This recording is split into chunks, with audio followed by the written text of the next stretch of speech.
OK, le matériel qu'on a besoin pour l'expérience. On va avoir besoin de 2 ou 3 bouteilles d'eau en plastique. J'ai utilisé les Oasis, elles sont toutes petites, c'est facile d'en avoir plein. Donc, ce qu'on va faire, c'est qu'on va faire un trou avec un fer à soudure, si vous en avez. Dans le bas de la bouteille, je me suis fiée à un endroit où est-ce que il y a 2 lignes qui se rejoignaient de plastique.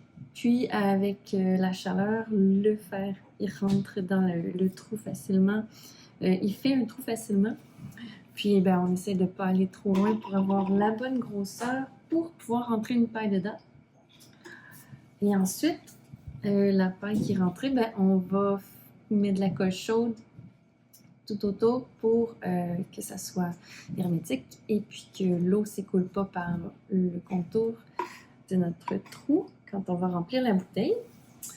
Ensuite, on va prendre une autre bouteille, puis là, on va faire un trou un peu plus gros. Après avoir fait le trou de la grosseur de ça, on peut l'agrandir avec la chaleur pour pouvoir mettre une paille plus grosse. J'ai pris des pailles à bubble tea. Vous pouvez en trouver dans les endroits parce qu'ils vendent des bubble tea. Donc là, ça va nous faire ces 2 bouteilles-là qu'on va pouvoir utiliser pour nos expériences. Donc, l'expérience, dans nos hypothèses, on regarde le débit de l'eau. Fait que pour cette expérience-là, on prend celui avec la petite paille, celui avec la grosse paille. Puis, ben, on va vérifier celui qui se vide le plus rapidement, s'il y en a un ou l'autre, ou si aucun des deux, si c'est la même chose. Donc, on peut prendre une bouteille pour remplir d'eau une des bouteilles. On bouche le trou avec notre doigt, on remplit la bouteille.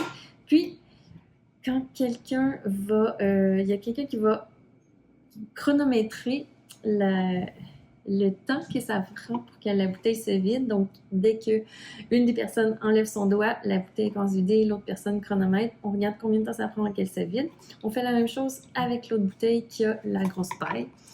Bien sûr, avant de faire ça, les enfants vont avoir fait leur hypothèse sur le rapport de laboratoire, qu'est-ce qu'ils pensent qu'il va se passer.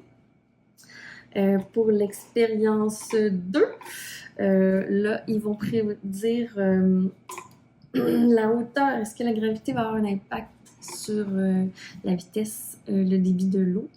Donc, cette fois-ci, on va prendre soit la même bouteille 2 fois ou vous pouvez vous faire une autre bouteille avec une petite paille. Sinon, ben, vous mesurez 2 fois. Donc, on va vérifier quand la bouteille est surélevée, est-ce qu'elle se vide plus rapidement que quand elle est elle est plus basse à la hauteur du sol, mettons du comptoir. Fait que ça, c'est l'expérience 2. Puis l'expérience pour la distance, on va simplement faire la même chose que dans la première expérience avec notre bouteille. Là, cette fois-ci, au lieu de chronométrer le temps, on va prendre une règle et on va mesurer quand on laisse l'eau s'écouler la distance laquelle est la plus longue. Donc, en combien de centimètres, en fait, ça va aller se projeter avec la petite paille et aussi avec la grosse paille. Est-ce que une grosse paille, un trou plus gros va faire que l'eau s'en va plus loin? Fait que c'est tout ce qu'on a besoin de mesurer donc, et de fabriquer. Ça prend pas beaucoup de matériel.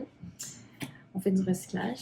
Puis avec ça, vous allez pouvoir faire vos hypothèses, vos mesures, puis ensuite vos conclusions.